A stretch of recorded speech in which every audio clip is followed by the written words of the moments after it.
So ఇలాంటివన్నీ ఎవరు చెప్తారు? ఇలాంటి ఇన్వెస్ట్మెంట్స్ ఎప్పుడు కూడా ఒక అడ్వైజర్ అని పెట్టుకోండి అనమాట. సో మీకు దగ్గరలో ఎవరైనా మ్యూచువల్ ఫండ్ అడ్వైజర్ కానీ లేదా మ్యూచువల్ ఫండ్ డిస్ట్రిబ్యూటర్స్ కానీ ఎవరైనా ఉన్నా వాళ్ళతో మీరు కోఆర్డినేట్ అయ్యి మీ గోల్ కానీ చెప్తే మీరు డెఫినెట్ గా వాళ్ళని రీచ్ అయితే మటుకు డెఫినెట్ గా మీకంటూ ఒక ఐడియా ఇస్తారు, మీకంటూ ఒక స్ట్రాటజీ తయారు చేస్తారు. ఇంపార్టెంట్ మ్యూచువల్ ఫండ్స్ లో మీరు లాంగ్ టర్మ్ ఉంటే కొన్ని కోట్లు సంపాదించచ్చు. బట్ సో మనకి జ్వరం వస్తే $65 హాయ్ ఫ్రెండ్స్, హెచ్యుఎల్ ఛానల్ కి ఈ రోజు ఏంటంటే మీకు ఒక లైవ్ ఎగ్జాంపుల్ గా మేము ఒక క్లయింట్ కి ఒక ఎస్ఐపి అనేది ఇచ్చామన్నమాట. సో ఆ ఎస్ఐపి అనేది ఎలాగ ఇచ్చాము ఏంటి అనేది మీకు ఈ వీడియోలో వివరిస్తాను అనమాట. సో మేము ఒక క్లయింట్ దగ్గర కలిసేటప్పుడు ఏంటంటే వాళ్ళ టార్గెట్ ఏంటంటే వాళ్ళ పాపకి ఏజ్ 16 years అనమాట. సో ఒక మ్యారేజ్ కోసం అట్లీస్ట్ ఒక 10 to 12 years టైం ఉంటుంది కాబట్టి వాళ్ళు 25 to 26 అలా చేసుకుంటారు కాబట్టి సో ఆ టైంకి లేదంటే 28కి ఈ టైంలో ఏంటంటే మనకి ఒక టైం డ్యూరేషన్ అనేది వాళ్ళకి ఒక టార్గెట్ ఒక గోల్ అని ఉందన్నమాట. సో ఆ గోల్ ని సెట్ చేసుకొని మనము ఈ విధంగా ఎస్ఐపిస్ 2 విధాలుగా ప్లాన్ చేసాం అనమాట. సో అసలు ఇది ఏ విధంగా మనం ఎస్ఐపిస్ ప్లాన్ చేయొచ్చు అనేది మనం మ్యూచువల్ ఫండ్స్ లో ఈ గోల్ కి ఏ విధంగా సెట్ చేయాలనేది మేము సెట్ చేసి వాళ్ళకి ఇచ్చాం అనమాట. సో అది మీకు ఒక లైవ్ లో మీకు చూపిస్తాను. సో ఇక్కడ ఏంటంటే మనకి చైల్డ్ మ్యారేజ్ కోసం ఈ ఎస్ఐపిని ఎలా వాడాలి. సో ఫస్ట్ ఆఫ్ ఆల్ వాళ్ళ టార్గెట్ ఏంటంటే 25 lakhs మినిమం ఉండేలాగా ఒక అమౌంట్ అనేది వాళ్ళు మైండ్ లో ట్రిగ్గర్ చేసుకున్నారు. సో ఆ 25 lakhs అని కొంచెం చెప్పేసి మనం దాన్ని ఏ విధంగా రిమైనింగ్ 25 lakhs ని ఏ విధంగా అచీవ్ అవ్వాలి, ఆ 25 lakhs ఏడ్ చేస్తే మనకి ఎంత ఎస్ఐపి చేయాలి, దానికి ఎంత టాప్అప్ చేయాలి అనేది కూడా మనం క్యాలిక్యులేషన్ చేసి మనం ఈ విధంగా ఇచ్చాం అనమాట. అది ఎలాగంటే మంత్లీ 5,000 అనమాట. ఎవ్రీ మంత్ 5,000 మనం ఎస్ఐపి పెట్టుకోమన్నాం. అదే విధంగా టైం డ్యూరేషన్ 10 years అనమాట.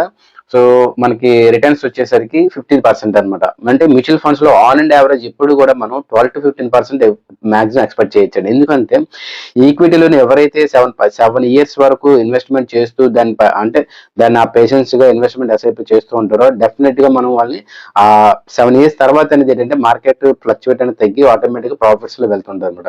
సో ఆ విధంగా రిటర్న్స్ అనేది మనం 15% ఎక్స్పెక్ట్ చేయొచ్చు అనమాట. సో అదే విధంగా వాళ్ళకి మేము ఏం చెప్పామంటే టాప్అప్ 2,000 పెట్టామన్నమాట. టాప్అప్ 2,000 పెట్టాం. ఎందుకంటే మనకి ఈ గోల్ అచీవ్ అవ్వడానికి అట్లీస్ట్ 25 lakhs మనం అచీవ్ అవ్వాలి అంటే మనం ఈ విధమైన ఎస్ఐపి ప్లాన్ చేసాం అనమాట. ఎందుకంటే టైం డ్యూరేషన్ అంతా 10 years మాత్రమే. ఆ 10 years తగ్గట్టుగా ఎప్పుడు కూడా మ్యూచువల్ ఫండ్ లో ఒకటే అర్థం చేసుకోండి, అసలు మనకి ఏం గోల్ ఉంది, అసలు మనకి ఆ గోల్ తగ్గట్టుగా మనం రీచ్ అవుతున్నది, అది మెయిన్ ఇంపార్టెంట్. మ్యూచువల్ ఫండ్స్ లో మీరు లాంగ్ టర్మ్ ఉంటే కొన్ని కోట్లు సంపాదించవచ్చు. బట్ అది కాదు ఇక్కడ ఇంపార్టెంట్. మనకి ఏదైతే అవసరాలు ఉన్నాయో ఆ అవసరాలని మ్యూచువల్ ఫండ్ ఉపయోగించుకొని మనం డెఫినెట్ గా తీసుకోవడం అంటే అర్థం. అంటే మనం ఏదైతే ఫైనాన్షియల్ గోల్స్ ఉంటాయో ఆ ఫైనాన్షియల్ గోల్స్ ఆ ప్రోడక్ట్ దీనికి సరిపోతుందో లేదో కూడా మనం చూసుకోవాలన్నమాట. సో ఆ విధంగా మేము ఏం చేసామంటే 10 years డ్యూరేషన్ లో 5,000 ఎస్ఐపి పెట్టాం, టాప్అప్ నుంచి 2,000 పెట్టాం అనమాట. సో టైం డ్యూరేషన్ అంతా 10 years. సో మా మ్యూచువల్ ఫండ్స్ లో ఎప్పుడు కూడా మనం టైం రిటర్న్స్ అనేది 15% ఎక్స్పెక్ట్ చేయొచ్చు. సో అదే విధంగా ఇక్కడికి వచ్చేసరికి టోటల్ ఇన్వెస్ట్మెంట్ 16,80,000 అనమాట. అంటే వాళ్ళ ఇన్వెస్ట్మెంట్ ఎంత అవుతుందండి, 16,80,000 అయింది. బట్ టోటల్ రిటర్న్స్ వచ్చేసరికి ఇక్కడ 30 lakhs, అంటే అరౌండ్ మనం వాళ్ళ టార్గెట్ 25 lakhs పెట్టుకున్నారు. బట్ టైం డ్యూరేషన్ 10 years ఇచ్చారు. బట్ మేము ఇక్కడికి వచ్చి అచీవ్ అయింది 30 lakhs అనమాట. అంటే 30,94,775 వరకు ఎక్స్పెక్టెడ్ రిటర్న్స్ అనేది మనం ఎక్స్పెక్ట్ చేయొచ్చు. కానీ ఇక్కడికి వచ్చేసరికి మ్యూచువల్ ఫండ్స్ ఎప్పుడు కూడా మనం 10 years అంటే 10 years వరకు వెయిట్ చేయాల్సిన అవసరం లేదండి. ఎందుకంటే మనం 10 years వరకు వెయిట్ చేసామంటే ఆ టయానికి మార్కెట్ పడితే ఆటోమేటిక్ అవుతుందంటే మళ్ళీ మన రిటర్న్స్ అనేది ఎంతో కొంత తగ్గుతుంది. సో మనం అనుకున్న టార్గెట్, మనం అనుకున్న అమౌంట్ అనేది మనం రీచ్ అవ్వలేం. సో ఎప్పుడు కూడా మన గోల్ ఎప్పుడైతే మనం 10 years అనుకున్నామో అట్లీస్ట్ 1 year బిఫోర్ కానీ 2 years బిఫోర్ కానీ మనం మార్కెట్ బాగున్నప్పుడు ఆటోమేటిక్ గా మనం విత్డ్రాల్ చేసుకోవాలన్నమాట. సో ఇలాంటివన్నీ ఎవరు చెప్తారు?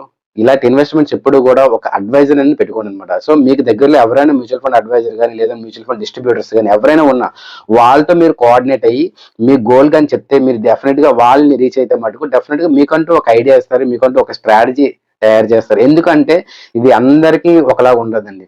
సో మనకి జ్వరం వస్తే $65 ఇబ్బంది వేసేస్తుంటాం. సో ఇది అందరికీ ఒకేలాంటి ఫార్ములా ఉండదు. ఫైనాన్షియల్ ప్లానింగ్ అనేది ఎప్పుడు కూడా పర్సన్ టు పర్సన్ మారిపోతుంది. అది ఎప్పుడు అందరికి ఒకేలాగా ఎస్ఐపి అనేది డిజైన్ చేయడం అది కరెక్ట్ కాదు కూడా.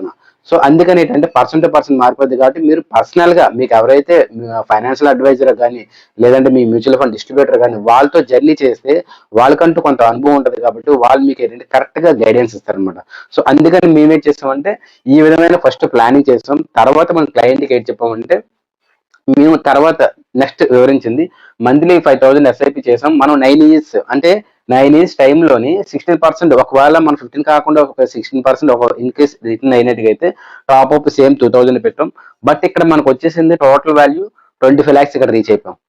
అంటే ఏదైతే 25 lakhs రీచ్ అయిపోయామో వాళ్ళ ఇన్వెస్ట్మెంట్ ఎంత అవుతుంది ఇక్కడ 14,04,000. అంటే ఇక్కడ ఇన్వెస్ట్మెంట్ 2 lakhs ఎక్స్ట్రా పెరిగింది, ఇక్కడ 2 lakhs తగ్గింది. బట్ ఇక్కడ మనకు కావాల్సిన అచీవ్మెంట్ ఏది 25 lakhs అనమాట. ఈ 25 lakhs ఎప్పుడైతే అచీవ్ అయిపోయామో ఆటోమేటిక్ గా మేము ఏం చేస్తామో 10 years వరకు వెయిట్ చేయము అనమాట క్లయింట్ కి. సో ఆటోమేటిక్ గా 9 years లోకి వచ్చేటప్పటికి మేము దాన్ని అలా రిమూవ్ గా స్విచ్ చేసి లిక్విడ్ ఫండ్ లో మూవ్ చేస్తాం అనమాట.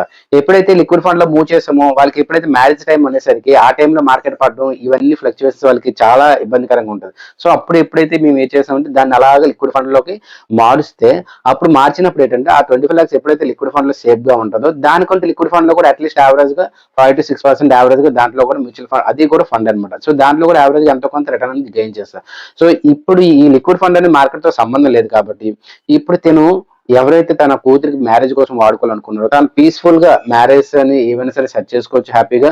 ఎందుకంటే రెడీగా 25 lakhs అనేది కొంచెం ఉంది. సో రిమైనింగ్ అమౌంట్ ఎంత కొంత కలుపుకొని వాళ్ళు చేసుకుంటారు. అంటే మ్యూచువల్ ఫండ్స్ ద్వారా నాకు ఇంతే కావాలని వాళ్ళు పెట్టుకున్న టార్గెట్ అన్నమాట.